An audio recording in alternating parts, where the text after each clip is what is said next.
দুলিয়াজান বিধানসভা সমষ্টিৰ এক গুৰুত্বপূৰ্ণ পথটো হৈছে মাধৱপুৰ দুলিয়াজান ৰোড, যিটো ৰোডেৰে অৰুণাচলৰ পৰা একদম শদিয়া, ডুমডুমা, মাৰ্ঘেৰিটা, ডিগবৈ, তিনিচুকীয়া সম্পৰ্ক আছে। আৰু এইটো বেচিকেলি মাধৱপুৰ তিনিআলি বুলি কোৱা হয়। ইয়াতে এটা সৰু ব্ৰিজ আছিলে, যিটো ব্ৰিজত সদায় গাড়ীৰ এটা ট্ৰাফিক জাম হয়।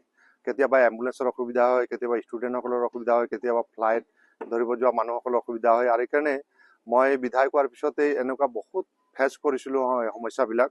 তাৰপিছত মাননীয় মুখ্যমন্ত্ৰী ডক্টৰ হিমন্ত বিশ্ব শৰ্মা ডাঙৰীয়াক এই বিষয়টো অৱগত কৰিছিলোঁ। আৰু তেওঁ লগে লগে এইটো আমাক প্ৰথম প্ৰস্তাৱতে কোনো ধৰণৰ কুৱেৰি নকৰাকৈ ইয়াত প্ৰায় ৭২ কোটি টকাৰ ব্যয় সাপেক্ষে এটা ফ্লাইঅভাৰ দিলে, যাৰ লেংথ প্ৰায় 850 মিটাৰ হ'ব। আৰু ইয়াৰ কাম পূৰ্ণদমে চলি আছে। আপোনালোকে বেক চাইডে চলিছে যে বোথ চাইড দুইটা ফালে ইয়াৰ এণ্ট্ৰি পইণ্ট সম্পূৰ্ণ হৈ গৈছে।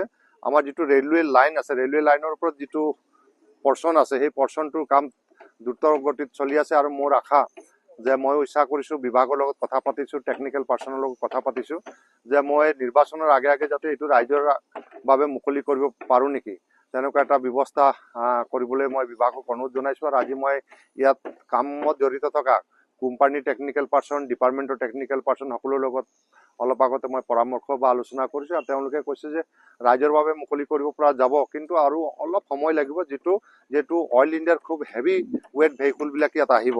গতিকে হেভি ৱেট ভেহিকুলবিলাকৰ কাৰণে যদি আমি অলপ দিন তেওঁলোকৰ যিটো টাইম থাকে, টাইম ফ্ৰেমলৈকে যদি আমি এইটো ছেটিং হ'ব নিদিওঁ, তেতিয়াহ'লে অলপ ব্ৰেক হোৱাৰ সম্ভাৱনা আছে। গতিকে আমি ভাবোঁ যে ৰাইজৰ যিবিলাক লঘু বাহন আছে, বাইক আছে, এইবিলাক যাতে পাৰ হ'ব পাৰে, তেনেকৈ এটা তেওঁলোকে এডভাইচ কৰিছে। আৰু মই ভাবোঁ অহা 6 তাৰিখে মাননীয় মুখ্যমন্ত্ৰী ডাঙৰীয়া জন আশীৰ্বাদ যাত্ৰা আৰম্ভ কৰিব।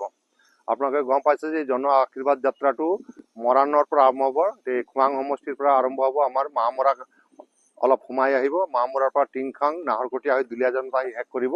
আৰু দুলিয়াজান পাওঁতে গধূলি হ'ব।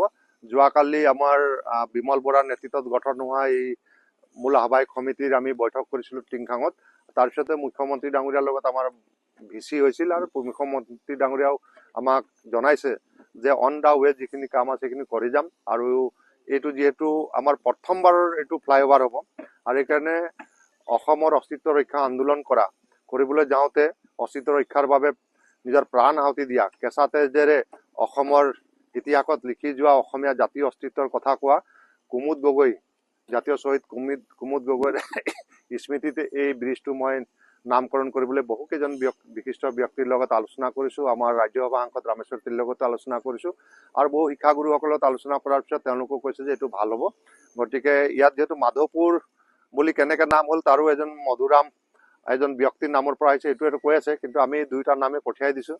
মই ভাবোঁ দুজনৰ ভিতৰত মই বেছি কুমুদ গগৈৰ নামটো যদি হৈ যায়, শ্বহীদ কুমুদ গগৈৰ নামত যদি দলংটো উচৰ্গা কৰা হয়, মই ভাবোঁ তেওঁৰ আত্মা শান্তি পাব, আৰু অসম আন্দোলনো এটা স্বীকৃতি পাব বুলি ভাবোঁ। আৰু মই আশা ৰাখিছোঁ যে মাননীয় মুখ্যমন্ত্ৰী ডাঙৰীয়াই যিটো কথা কৈছিল, এই কথা আজি বাস্তৱত ৰূপায়ণ কৰিছে। আৰু দুলিয়াজান সমষ্টিত এটা নহয়, দুটা ফ্লাইঅভাৰ দিছে। যিটো ফ্লাইঅভাৰ মাধৱপুৰটো 1 নম্বৰ, দ্বিতীয়টো হৈছে ৰেলৱে ষ্টেচনৰ ওচৰত। ৰেলৱে ষ্টেচনটো আৰু হয়তো 1 বছৰ লাগিব পাৰে, কিন্তু এইটো আমি যাতে নিৰ্বাচনৰ আগত মুকলি কৰিব পাৰোঁ, তাৰ সকলো কাৰ্যকৰী ব্যৱস্থা লোৱা হৈছে।